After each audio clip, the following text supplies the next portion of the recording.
ایران کی مسلح افواج کی سینٹرل کمان خاتم الانبیاء ہیڈ کوارٹر نے امریکہ کی جانب سے ایرانی تجارتی بحری جہازوں کو دھمکی دینے پر سخت انتباہ دیا ہے۔ ہیڈ کوارٹر نے ساتھ ہی اپنے تازہ ترین بیان میں خبردار کیا ہے کہ اگر کسی ملک یا کمپنی نے امریکہ کے کہنے پر ایران کے منجمد اثاثوں سے اپنے نقصان کی بھرپائی کی کوشش کی تو ان کے جہازوں کو آبنائے ہرمز سے گزرنے کی اجازت نہیں ہوگی۔ ایک رپورٹ۔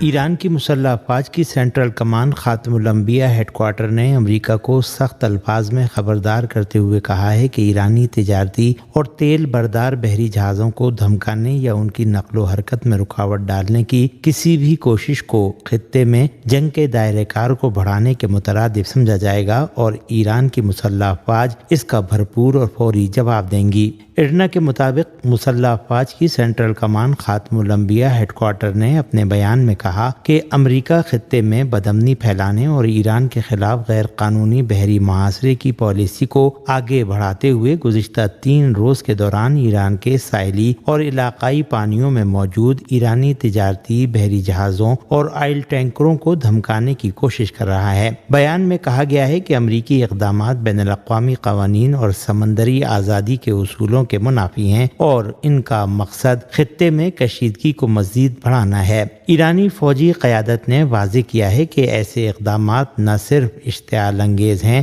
بلکہ علاقائی امن و استحکام کے لیے بھی سنگین خطرہ ہیں۔ خاتم الانبیاء ہیڈ کوارٹر نے امریکہ کو 2 ٹوک الفاظ میں خبردار کرتے ہوئے کہا کہ اگر ایرانی بحری جہازوں یا تجارتی مفادات کے خلاف کسی قسم کی جارحیت یا شرارت کی گئی تو اسے خطے میں جنگ کو وسعت دینے کی کوشش تصور کیا جائے گا۔ بیان میں مزید کہا گیا ہے کہ اسلامی جمہوریہ ایران کی مسلح افواج پہلے بھی عملی میدان میں ثابت کر چکی ہیں کہ وہ امریکی فوج کی کسی بھی جارحانہ کارروائی یا دہشت گردانہ اقدام کا جواب ضرور دیتی ہے اور آئندہ بھی ہر قسم کی دھمکی اور شرارت کا مؤثر اور فیصلہ کن جواب دیا جائے گا۔ ایرانی فوجی حکام نے اس عزم کا اعادہ کیا کہ ملک کی سمندری حدود، تجارتی راستوں اور قومی مفادات کے تحفظ کے لیے تمام ضروری اقدامات کیے جائیں گے اور کسی بھی بیرونی جارحیت کا بھرپور مقابلہ کیا جائے گا۔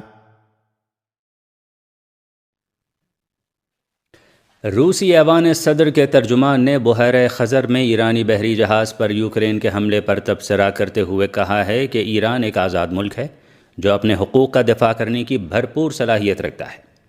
روسی ایوان صدر کرملن کے ترجمان دمیٹری پیسکوف نے صحافیوں سے گفتگو کرتے ہوئے کہا کہ یوکرین کے اقدامات جارحانہ ہیں اور کیف حکومت مختلف ممالک پر حملہ کر رہی ہے۔ انہوں نے یاد دہانی کرائی کہ اس سے پہلے یوکرین نے جرمنی پر حملہ کیا اور توانائی کے ایک اہم بنیادی ڈھانچے کو دھماکے سے اڑا دیا اور اب اس نے ایک ایرانی بحری جہاز پر حملہ کیا ہے۔ اس سوال کے جواب میں کہ آیا وہ ایرانی جہاز پر یوکرین کے حملے کو سامنے رکھتے ہوئے تنازع کو پھیلتا ہوا دیکھ رہے ہیں یا نہیں، روسی ایوان صدر کے ترجمان کا کہنا تھا کہ ہم اس خطرے کو نظر انداز نہیں کر سکتے۔ یوکرین کی کارروائی بہت خطرناک ہے۔ پیر کو روس میں ایرانی سفیر کاظم جلالی نے صحافیوں سے بات چیت کرتے ہوئے کہا تھا کہ یوکرین کا انا جہاز پر حملہ ایک مجرمانہ فعل ہے۔ ان کا کہنا تھا کہ دعووں کے برخلاف مذکورہ بحری جہاز پر کسی بھی قسم کا فوجی ساز و سامان موجود نہیں تھا۔ ساتھ ہی انہوں نے روس سے ایک دوست ملک ہونے کی حیثیت سے یوکرین کو سخت جواب دینے کی توقع ظاہر کی تھی۔ مغربی مبصرین کا ماننا ہے کہ ڈونلڈ ٹرمپ اپنے مشیروں کے بار بار انتباہات کے باوجود ایران کے خلاف غیر مقبول جنگ کو مزید تیز کرنے پر اصرار کر رہے ہیں کیونکہ وہ اپنی ناکامی تسلیم نہیں کرنا چاہتے۔ ایک رپورٹ۔ امریکی ویب سائٹ را اسٹوری کے مطابق ٹرمپ نے دعویٰ کیا ہے کہ امریکی افواج کے جوائنٹ چیفز آف اسٹاف کے چیئرمین جنرل ڈین کین کا خیال تھا کہ ایران کے خلاف جنگ آسانی سے جیتی جا سکتی ہے۔ تاہم نیو یارک ٹائمز کی ایک رپورٹ میں بتایا گیا ہے کہ جنرل کین نے بند کمرہ اجلاسوں میں اس کے برعکس موقف اختیار کیا تھا، لیکن اس کے باوجود ٹرمپ نے جنگی کارروائیوں میں شدت برقرار رکھی۔ امریکی صحافی، مصنفہ اور تجزیہ کار ایلیسا ویلڈیس روڈریگیز نے اپنے ایک تازہ مضمون میں لکھا ہے کہ کہ ٹرمپ کو واضح طور پر بتایا گیا تھا کہ یہ حکمت عملی ناکام ہو چکی ہے، مگر انہوں نے اس پر نظر ثانی کرنے کے بجائے اسی راستے پر مزید شدت کے ساتھ چلنے کا فیصلہ کیا۔ روڈریگرز نے لکھا کہ یہ کسی کامیاب حکمت عملی کی علامت نہیں، بلکہ ایسے شخص کا رویہ ہے جو غلطی کی نشاندہی ہونے پر اپنی سمت درست کرنے کے بجائے مزید تیزی سے آگے بڑھنے کی کوشش کرتا ہے تاکہ اپنی ناکامی کا سامنا نہ کرنا پڑے۔ روڈریگرز نے کہا کہ ایران کے خلاف جنگ میں مسلسل شدت نہ تو معاشی نقصانات کو کم کر سکی ہے اور نہ ہی امریکی فوجیوں کی ہلاکتوں کو روک سکی ہے۔ اس کے باوجود ٹرمپ ایسی پالیسی پر قائم ہیں کیونکہ وہ اپنی غلطی تسلیم نہیں کرنا چاہتے۔ انہوں نے مزید کہا کہ جنگ جاری رکھنے کی اصل وجہ فتح حاصل کرنا نہیں، کیونکہ باخبر حلقے بھی اس امکان کو حقیقت پسندانہ نہیں سمجھتے، بلکہ اصل مسئلہ یہ ہے کہ جنگ ختم کرنے کے لیے ٹرمپ کو یہ ماننا پڑے گا کہ اس کی حکمت عملی ناکام رہی۔ امریکی تجزیہ کار کے مطابق ٹرمپ کے لیے میں غلط تھا کہنا سب سے مشکل جملہ ہے، اور وہ اسی اعتراف سے بچنے کے لیے ہر ممکن کوشش کر رہے ہیں۔ روڈریگرز نے اپنے مضمون کے اختتام پر کہا کہ اگر یہی طرز عمل جاری رہا تو اس کے اثرات صرف جنگ تک محدود نہیں رہیں گے، بلکہ عالمی معیشت، امریکی عوام اور فوجیوں کے خاندان بھی اس کی بھاری قیمت ادا کریں گے۔ غاصب صہیونی حکومت کے وزیر اعظم نیتن یاہو کے دورہ امریکہ کے خلاف واشنگٹن ڈی سی میں احتجاجی مظاہرہ ہوا ہے۔ مظاہرین نیتن یاہو اور ٹرمپ کی جنگ پسندانہ پالیسیوں کے خلاف نعرے لگا رہے تھے۔ احتجاج کے دوران امریکی مظاہرین نے فلسطینی پرچم اور اسرائیل کے لیے امریکی حمایت کے خلاف بینرز اٹھا رکھے تھے۔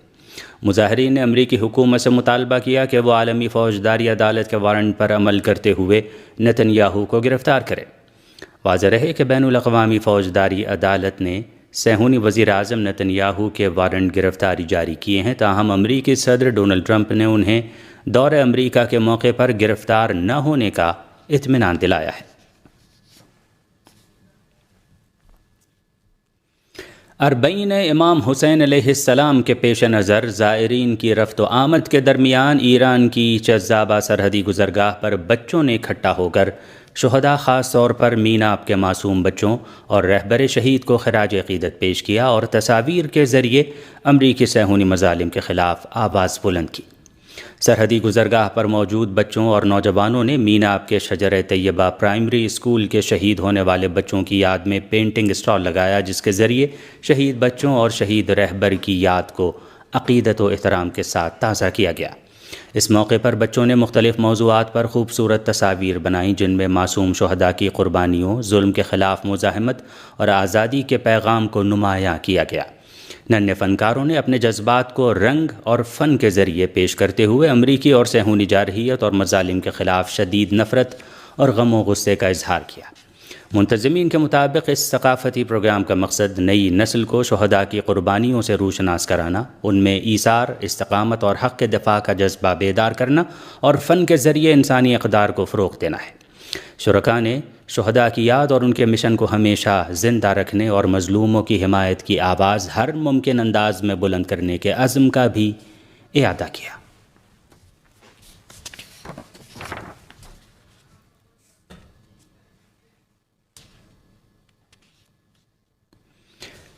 یمن کے جوابی حملوں کے بعد سعودی آئل کمپنی آرامکو نے اپنی جازان آئل ریفائنری بند کر دی ہے۔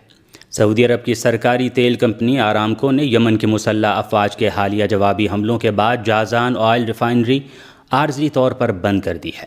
اس ریفائنری کی یومیہ پیداواری صلاحیت 4 لاکھ بیرل ہے۔ سیٹلائٹ تصاویر کے مطابق یمن کے جوابی حملوں کے نتیجے میں ریفائنری کے ایک ایندھن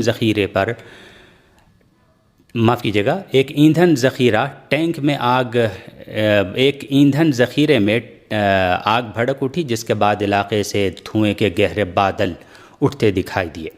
یمنی مسلح افواج کے ترجمان یحییٰ سری نے بتایا کہ کارروائی درجنوں بیلسٹک میزائلوں، کروز میزائلوں اور ڈرونز کے ذریعے کی گئیں، جنہوں نے جازان اور ینبو میں اپنے مقررہ اہداف کو براہ راست نشانہ بنایا۔ یمنی حکام کا کہنا ہے کہ یہ حملے صوبہ مآرب اور الجوف میں یمنی مسلح افواج کے ٹھکانوں پر سعودی عرب کے فضائی حملوں اور بندرگاہ الحدیدہ میں مواصلاتی تنصیبات پر اس کی بمباری کے جواب میں کیے گئے۔ ایران، عمان اور سعودی عرب نے خطے میں استحکام اور آبنائے ہرمز کی سلامتی پر تاکید کی ہے۔ اسلامی جمہوریہ ایران کے وزیر خارجہ نے سلطنت عمان کے وزیر خارجہ بدر بو سعیدی اور سعودی عرب کے وزیر خارجہ فیصل بن فرحان سے الگ الگ ٹیلی فونی رابطے کیے۔ گفتگو کے دوران باہمی تعلقات اور خطے کی تازہ صورتحال کا جائزہ لیا گیا۔ تینوں وزرائے خارجہ نے خطے میں امن و استحکام کے قیام، مشترکہ سفارتی کوششوں کو فروغ دینے اور امریکہ کی جارحانہ کارروائیوں کے باعث آبنائے ہرمز میں پیدا ہونے والی کشیدگی اور عدم تحفظ کے خاتمے کے لیے تعاون بڑھانے کی ضرورت پر زور دیا۔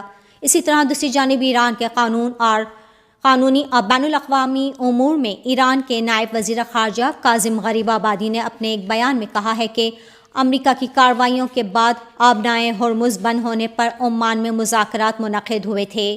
انہوں نے کہا کہ مخالف فریق کا اصرار تھا کہ ایران و عمان کے درمیان مذاکرات کامیاب ہونے تک جنوبی بحری راستے سے جہازوں کی آمد و رفت جاری رکھی جائے، تاہم ایرانی وفد نے یہ تجویز مسترد کر دی۔ غریب آبادی نے مزید کہا کہ ایرانی وفد نے واضح کر دیا ہے کہ جنگ کے آغاز سے اسلامی جمہوریہ ایران کی اصولی پالیسی میں کوئی تبدیلی نہیں آئے گی۔ ایران کی مسلح افواج کی سینٹرل کمان خاتم الانبیاء ہیڈ کوارٹر نے امریکہ کی جانب سے ایرانی تجارتی بحری جہازوں کو دھمکی دینے پر سخت انتباہ دیتے ہوئے کہا ہے کہ ہر قسم کی جارحیت کا منہ توڑ جواب دیا جائے گا۔ پاکستان کے زیر انتظام کشمیر کی قانون ساز اسمبلی کے انتخابات کے پہلے مرحلے کے میرپور ڈویژن کے 13 حلقوں کے غیر حتمی اور غیر سرکاری نتائج جاری کر دیے گئے۔ نتائج کے مطابق 9 حلقوں پر مسلم لیگ نون اور 4 حلقوں پر پیپلز پارٹی کامیاب ہوئی۔ اس طرح مسلم لیگ نون کو برتری حاصل ہے، جو کہ پاکستان پیپلز پارٹی کا دوسرا نمبر ہے۔ کشمیر قانون ساز اسمبلی کے میرپور، کوٹلی اور بھمبر میں قائم 13 حلقوں پر پیر کو ووٹنگ ہوئی۔ 5 بجے ووٹنگ کا وقت ختم ہونے کے بعد ووٹنگ کے لیے 1 گھنٹے کا اضافی وقت دیا گیا، جس کے بعد ووٹوں کی گنتی کا عمل مکمل ہوا۔ چیف الیکشن کمشنر جموں و کشمیر جسٹس ریٹائرڈ غلام مصطفیٰ مغل کا کہنا ہے کہ انتخابی عمل کا پہلا مرحلہ آزادانہ اور شفاف طریقے سے مکمل ہوا، جبکہ پاکستان پیپلز پارٹی نے انتخابات میں بڑے پیمانے پر دھاندلی کے الزامات عائد کیے ہیں۔ ادھر پاکستان تحریک انصاف نے جموں و کشمیر کے انتخابات پر بیان جاری کرتے ہوئے کہا کہ عوام کا اس انتخابی عمل پر اعتماد تقریباً ختم ہو چکا ہے۔ پولنگ اسٹیشنز پر ووٹرز کی تعداد نہ ہونے کے برابر رہی۔ حکمراں جماعتیں عوام کا اعتماد کھو چکی ہیں۔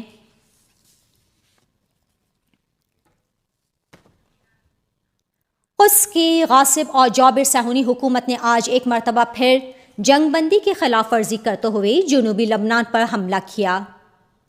المیادین کی رپورٹ کے مطابق غاصب صہیونی حکومت کے توپ خانے نے علی طاہر پر حملہ کیا۔ قابض حکومت کی فوج نے اسی طرح قنیطرہ قصبے کے اطراف میں ایک دھماکہ کیا اور اس کے علاوہ ضلع مرجعیون کے شہر مرقہ میں 2 زوردار دھماکے ہوئے۔ اسی دوران دیر سریان میں بھی زوردار دھماکہ ہوا، جبکہ کفر تبنیت کے علاقے میں یکے بعد دیگر 3 بڑے دھماکے ہوئے، جن کی زوردار آواز جنوبی شہروں کے بیشتر علاقوں میں سنی گئی۔ غاصب اور جابر صہیونی حکومت جنگ بندی کی مسلسل خلاف ورزی کرتے ہوئے جنوبی لبنان کے خلاف اپنی جارحیت جاری رکھے ہوئے ہے۔ حماس نے اعلان کیا ہے کہ اس کا مذاکراتی وفد جنگ بندی معاہدے کے دوسرے مرحلے پر بات چیت کے لیے آج قاہرہ روانہ ہو گیا ہے۔ ایرنا کے مطابق تحریک حماس نے کہا ہے کہ وفد مصری حکام مصر، قطر اور ترکیہ کے ثالثوں کے علاوہ مختلف فلسطینی جماعتوں سے ملاقاتیں کرے گا۔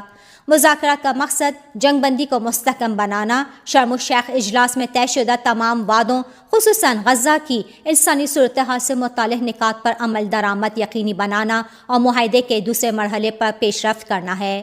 حماس نے واضح کیا کہ کسی بھی نئے معاہدے میں غزہ کا مکمل محاصرہ ختم کرنے اور فلسطینی عوام کی معمول کی زندگی پر عائد تمام پابندیاں ہٹانے کی ضمانت شامل ہونی چاہیے۔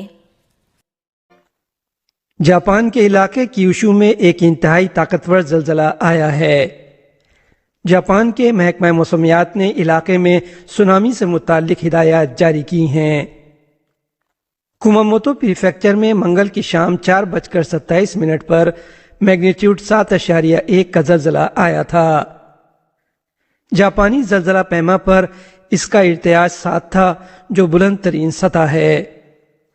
اس علاقے میں آخری زلزلہ 2024 کے جزیرہ نما نوتو کے نئے سال کے موقع پر آنے والے زلزلے کے دوران آیا تھا۔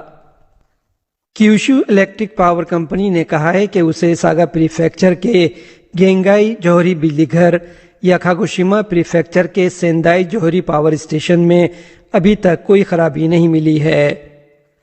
اس کا یہ بھی کہنا ہے کہ جوہری بجلی گھروں کے ارد گرد تابکاری کی سطح میں کوئی تبدیلی نہیں آئی ہے۔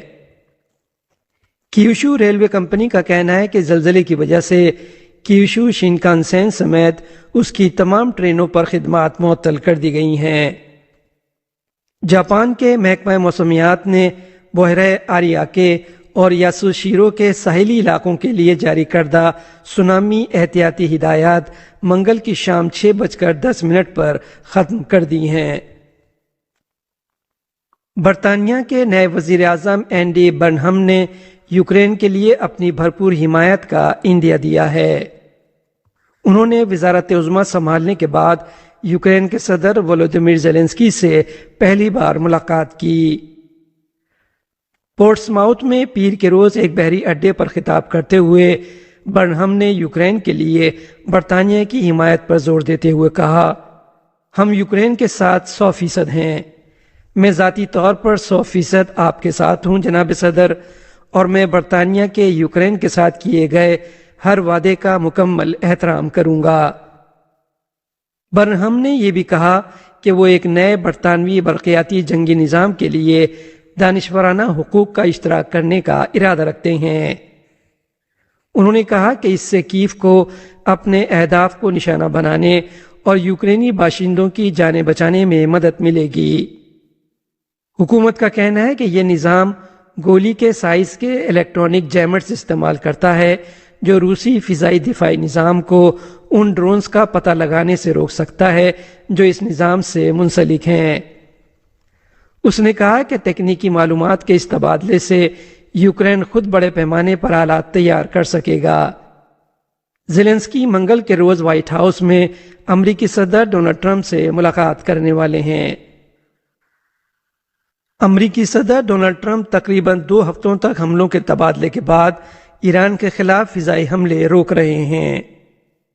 انہوں نے امریکی نیوز سائٹ آکسیوس کو پیر کے روز بتایا کہ وہ مذاکرات کو ایک اور موقع دینا چاہتے ہیں۔ تاہم انہوں نے خبردار کیا کہ مذاکرات ناکام ہونے کی صورت میں امریکی فورسز سخت فوجی کارروائی کرنے کے لیے تیار ہیں۔ ٹرمپ نے دعویٰ کیا کہ دونوں فریق بہت گہری بات چیت کر رہے ہیں، لیکن انہوں نے خبردار کیا کہ وہ سفارتکاری کو زیادہ وقت دینے کا ارادہ نہیں رکھتے۔ ان کا مزید کہنا تھا کہ خواہ یہ تیز ہوتی ہے یا بالکل نہیں ہوتی۔ بعد ازاں ٹرمپ نے نامہ نگاروں کے ساتھ اس معاملے پر گفتگو کی۔ انہوں نے کہا، ہم اچھی بات چیت کر رہے ہیں، لہٰذا ہم دیکھیں گے کہ کیا ہوتا ہے۔ میں سمجھتا ہوں کہ کچھ ہونے کا ایک اچھا موقع ہے، اور اگر ایسا ہوتا ہے تو ٹھیک، اگر ایسا نہیں ہوتا تو ہم واپس وہی کریں گے جو ہم کر رہے تھے۔ تاہم ایران کی وزارت خارجہ کے ترجمان اسماعیل بقائی نے اس صورتحال پر پیر کے روز ایک اخباری کانفرنس میں تنقید کرتے ہوئے کہا کہ امریکہ خود اپنی بنائی ہوئی دلدل میں پھنسا ہوا ہے۔ ان کا کہنا تھا کہ ثالثین خطے میں موجودہ پیش رفتوں کے حوالے سے امریکہ کی جانب سے ہمیں پیغامات پہنچا سکتے ہیں، لیکن فی الحال ہماری امریکی فریق کے ساتھ کوئی بات چیت نہیں۔ جاپان کی وزیر اعظم تاکائچی سنائے نے پارلیمان کے خصوصی اجلاس کے اختتام کے بعد پیر کے روز نامہ نگاروں سے گفتگو کی۔ وزیر اعظم کا کہنا تھا کہ قبل ازیں اسی سال اپنی جماعت کی انتخابی مہم کے دوران انہوں نے رائے دہندگان سے جن پالیسیوں کا وعدہ کیا تھا ان پر عمل درآمد پر توجہ مرکوز کر رکھی ہے۔ تاکاچی نے کہا کہ پارلیمان کے اس خصوصی اجلاس کے دوران یہ میرا مشن تھا کہ میں اپنی مہم کے وعدوں کو عملی جامہ پہناؤں۔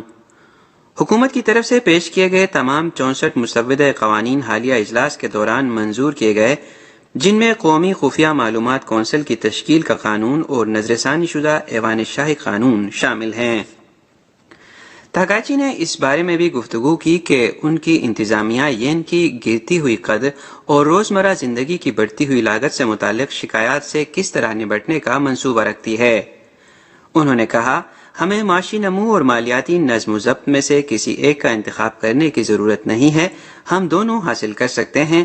یہی ذمہ دار اور فعال مالیاتی پالیسی کا مطلب ہے۔ ہم منڈی کے ساتھ شفاف اور محتاط انداز میں رابطہ کاری کر کے منڈی کا اعتماد حاصل کریں گے۔ تاکائچی کی انتخابی مہم کے اہم وعدوں میں سے ایک خوراک کی مصنوعات پر 2 سال کے لیے صارف ٹیکس کو کم کرنا شامل تھا، تاکہ جاپانی شہریوں کا رہن سہن گنجائش کے مطابق بنانے میں مدد دی جائے۔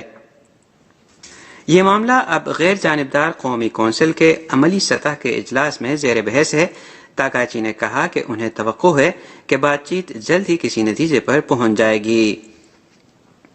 جاپانی حکومت نے خطرناک سٹاکرز کے لیے مقام کا فوری طور پر تعین کرنے والے GPS آلات پہننے کی ضرورت پر غور کرنے کا فیصلہ کیا ہے۔ متعلقہ وزراء نے منگل کو انسداد جرائم کے اجلاس میں ہنگامی اقدامات کی منظوری دی، جس میں اس اقدام کو متعارف کرانے کے لیے قانون میں ممکنہ ترامیم بھی شامل ہیں۔ وزراء نے نشاندہی کی کہ سنگین جرائم کا ارتکاب کرنے والے خطرناک سٹاکر کے متاثرین کو اس بات سے آگاہ ہونے کی ضرورت ہے کہ مجرم کہاں موجود ہیں، تاکہ وہ ان سے رابطے یا آمنا سامنا ہونے سے بچ سکیں۔ حکام ایسے نظام پر غور کر رہے ہیں جس کے تحت اگر سٹاکر متاثرہ شخص کے قریب آئے تو اس کے اسمارٹ فون پر اطلاع موصول ہو جائے۔ اس سلسلے میں دیگر ممالک میں رائج نظاموں کو مد نظر رکھتے ہوئے تکنیکی اور انتظامی امور کا جائزہ لیا جائے گا۔ یہ اقدام ایسے کچھ واقعات کے بعد کیا گیا ہے جن میں پولیس کی جانب سے روکنے کے احکامات جاری کیے جانے کے باوجود سٹاکنگ کے واقعات سنگین جرائم میں تبدیل ہو گئے۔ نیشنل پولیس ایجنسی کا کہنا ہے کہ جاپان بھر کے پولیس محکموں کو 2025 میں سٹاکرز کے بارے میں تقریباً 23,000 شکایات موصول ہوئیں۔ ان میں 1546 واقعات میں گرفتاریاں عمل میں لائی گئیں اور 3037 واقعات میں پابندی کے احکامات جاری کیے گئے۔ یہ تمام اعداد و شمار اب تک کی ریکارڈ بلند ترین